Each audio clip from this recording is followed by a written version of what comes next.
পশ্চিমবঙ্গের মুখ্যমন্ত্রী মমতা বন্দ্যোপাধ্যায় বাংলাদেশে জাতিসংঘে শান্তিরক্ষী বাহিনী পাঠাতে ভারতের কেন্দ্রীয় সরকারকে উদ্যোগ নেওয়ার আহ্বান জানিয়েছেন আজ সোমবার বিধানসভার এক অধিবেশনে।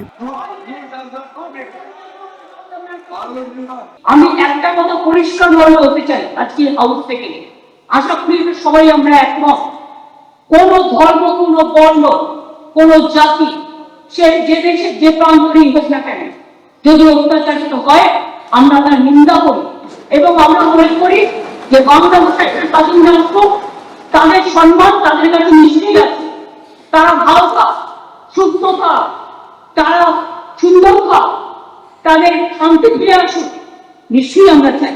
কিন্তু সাথে সাথে আমাদের পরিবার পরিজনের উপরে যাতে কোনো অত্যাচার না হয়, এটা গভর্নমেন্ট অফ ইন্ডিয়ার কাছে আমরা হাউস থেকে আবেদন জানাচ্ছি। পার্লামেন্ট এখন চলছে যে দয়া করে প্রাইম মিনিস্টার দরকার হলে দুই দেশের সাথে কথা বলুন, যদি প্রধানমন্ত্রীর অসুবিধা থাকে কোনো কোনো ব্যাপারে, ডিপ্লোম্যাটিক ব্যাপারে এক্সটার্নাল অ্যাফেয়ার্স করতে পারে।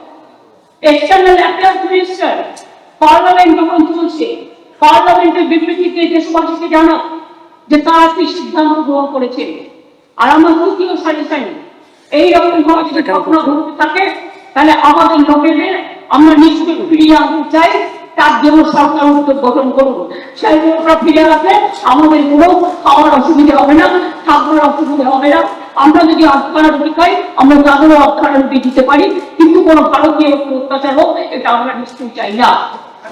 আমি নিজে এই ঘটনা ঘটবার পর ইস্কনের মন্দিরের যিনি এখানে প্রধান আছেন তার সাথে দুবার কথা বলেছি, এবং শুধু তাই নয়, আমি বাইরে এগুলো বলতে পারি না যে আমি বাংলাদেশের ভীষণ অ্যাটাক করবো, কারণ ভারতবর্ষ সরকার তাকে অ্যালাউ করেছে। এটা তাদের এখতিয়ারে পড়ে, আমার এখতিয়ারে পড়ে না।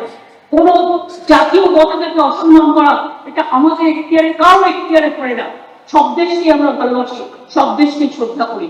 আর একটা কথা হচ্ছে, গভর্নমেন্ট অফ ইন্ডিয়া এই ব্যাপারটা আমি জুলাই নিয়ে বলছি এই কারণে, যেহেতু রেজুলেশনটা যাবে, Government of India can take up the matter with the United Nations so that they can send the peacekeeping force in Bangladesh and they can rescue all people from Bangladesh. এটা আমার সাবমিশন থাকলো, আমার request থাকলো। আমি যখন সংখ্যালঘুদের উপরে ওয়াকফ property নিয়ে যখন তাদের ধর্ম কেড়ে নেওয়া হয়, তাদের ধর্মীয় অধিকার, সেটাও কিন্তু প্রতিবাদ করি। তেমনি আমি মনে করি যে কোনো কারো তার ধর্মীয় অধিকার পালন করার অধিকার আছে। সেক্ষেত্রে আমি হিন্দু করে দাঁড়িয়ে দিলাম, বা কেউ মুসলিম করে দাঁড়িয়ে দিলাম, বা কেউ শিখ করে দাঁড়িয়ে দিলাম, বা কেউ খ্রিস্টান করে দাঁড়িয়ে দিলাম, এটাকে আমরা মেনে নিতে পারি না। আমরা সবাইকে ভালোবাসি, সব ধর্মকে ভালোবাসি, সব জাতিকে ভালোবাসি, সব কর্মকে ভালোবাসি। মনে রাখবেন, এই পৃথিবী একটাই যে আমাদের সবার রক্ত এক, দুই দেশে আমাদের স্পেশাল সেন্টিমেন্ট, আমাদের ভাষা এক, আমাদের সংস্কৃতি এক, আমাদের কথা এক।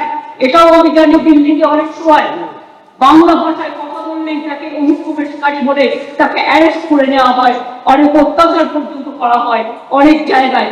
তা সত্ত্বেও আমরা মুখ বুঝে সহ্য করি।